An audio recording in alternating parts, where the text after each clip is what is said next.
কাৰ্বি ছাত্ৰ সন্থাৰ উদ্যোগত আজি যি বৃক্ষৰোপণ কাৰ্যসূচী লোৱা হৈছে, মই সমূহ কাৰ্বি ছাত্ৰ সন্থাক ধন্যবাদ জ্ঞাপন কৰিছোঁ যে ইমান ধুনীয়া এটা কাৰ্যসূচী আজি আমাৰ চাপানলা জলপ্ৰপাতত তেওঁলোকে গ্ৰহণ কৰিছে।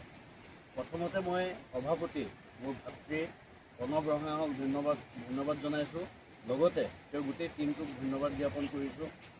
আচলতে আমাৰ ছাত্ৰ সংগঠন এনেবোৰ কাৰ্যত লিপ্ত থাকিলে আমাৰ এটা এৱাৰনেছ আহে, আমাৰ প্ৰাকৃতিক ক্ষেত্ৰতো যথেষ্ট উপকাৰ হয়।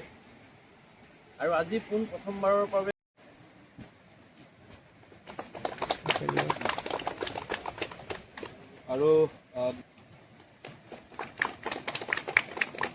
আৰু নেক্সট আমাৰ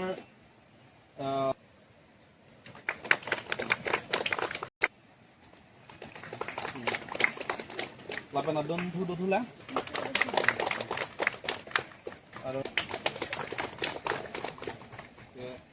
next আমাৰ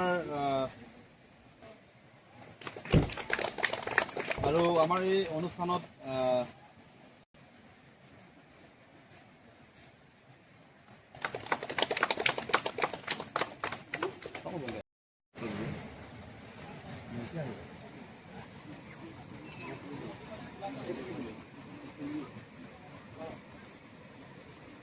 অলপ দে চাব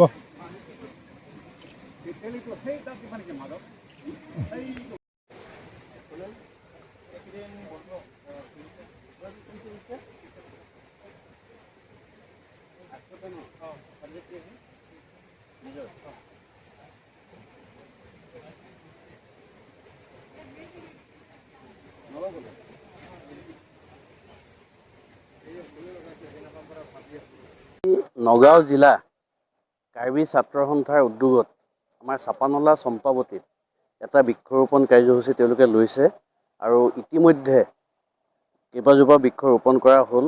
মই তেওঁলোকক ধন্যবাদ জ্ঞাপন কৰিছোঁ যে নগাঁও জিলা কাৰ্বি ছাত্ৰ সন্থাই ইমান ধুনীয়া এটা পদক্ষেপ লৈছে। আশা ৰাখিম, কাৰণ যিহেতুকে আমাৰ চাপানলা অঞ্চলটো, চাপানলা কঁঠালগুৰি অঞ্চলটো বিভিন্ন জাতি জনগোষ্ঠীৰে ভৰপূৰ আৰু যথেষ্ট কাৰ্বি গাঁও ইয়াত আমাৰ আছে। গতিকে কাৰ্বি ছাত্ৰ সন্থা আচলতে ধন্যবাদ জনাবই লাগিব। তেওঁলোকে এটা ইমান ধুনীয়া পদক্ষেপ লৈছে। তেওঁলোকক মই অনুৰোধ জনাইছোঁ, তেওঁলোকৰ নেতৃত্বত যাতে আমাৰ বিভিন্ন অঞ্চলত, কঁঠালগুৰি চাপানলাৰ বিভিন্ন অঞ্চলত যাতে এনেধৰণৰ কাৰ্যসূচী হয়, তাৰ বাবে তেওঁলোকক মই অনুৰোধ জনাইছোঁ। আজি আমি নগাঁও জিলা কাৰ্বি ছাত্ৰ সন্থাই চম্পাৱতীত যি বনভোজস্থলীত আজি এদিনীয়া কাৰ্যসূচীত গছপুলি ৰোপণ লগতে আমি চাফাই অভিযান এই কাৰ্যসূচী লৈছোঁ। যিহেতু নেকি এই বনভোজস্থলীত বহু দূৰ দূৰণিৰ পৰা মানুহ আহি ইয়াত উপভোগ কৰিবলৈ আহে বা প্ৰাকৃতিক দৃশ্য সৌন্দৰ্য এই সৌন্দৰ্যত উপভোগ কৰিবলৈ আহে। গতিকে আমি ভাবোঁ যে এই ঠাইখনত যদি চাফ চিকুণ হয় তেনেহ'লে বহু আমাৰ শৰীৰৰ কাৰণেও ভাল হ'ব।